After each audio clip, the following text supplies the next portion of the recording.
All right, let's deconstruct some harmful theology. Praise the Lord, saints. Stand right in front of the congregation. Yeah, right in front of you. Don't touch that table.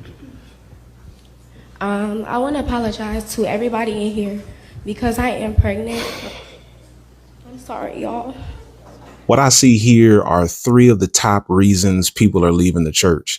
And reason number 3 is a topic the church is nowhere near ready to have. But first, I want to acknowledge that some of you have actually been through this experience before. This video has triggered thousands of Black women who have been mistreated in the exact same way in your own churches. So let me just start by saying that sucks. You deserved better, and I'm sorry.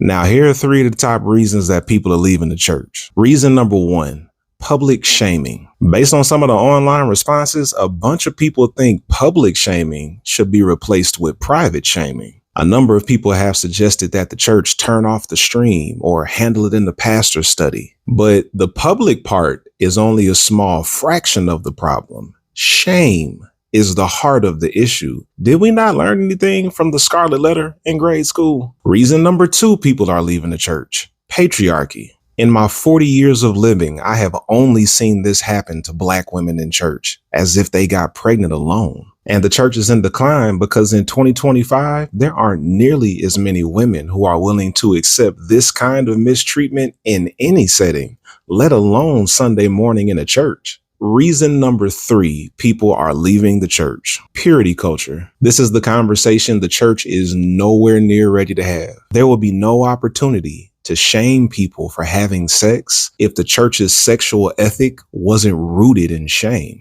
The fundamentalist church has always preached a poor sexual ethic. It literally endangers the people who attempt to practice it. A healthy sex life is impossible when you're taught that your sexuality is inherently sinful until you get married. And don't be Q+, you won't even have the marriage loophole. Sin consciousness is a horrible foundation for sexual ethics. Situations like the one we witnessed in this video would not happen if the church promoted sex positivity instead of purity culture. The church will continue to decline as long as it preaches abstinence over autonomy, chastity over consent, sin consciousness over safety, and obligation over mutuality for married folk. I invite the church to consider a sexual ethic devoid of shame and guilt. I invite the church to consider a sexual ethic detached from sin consciousness. I invite the church to consider a sexual ethic rooted in consent, honesty, and mutuality. We're going to talk more about this on Friday at 7:30 p.m. Eastern on the live recording of B. Simone and Binary Thinking, featuring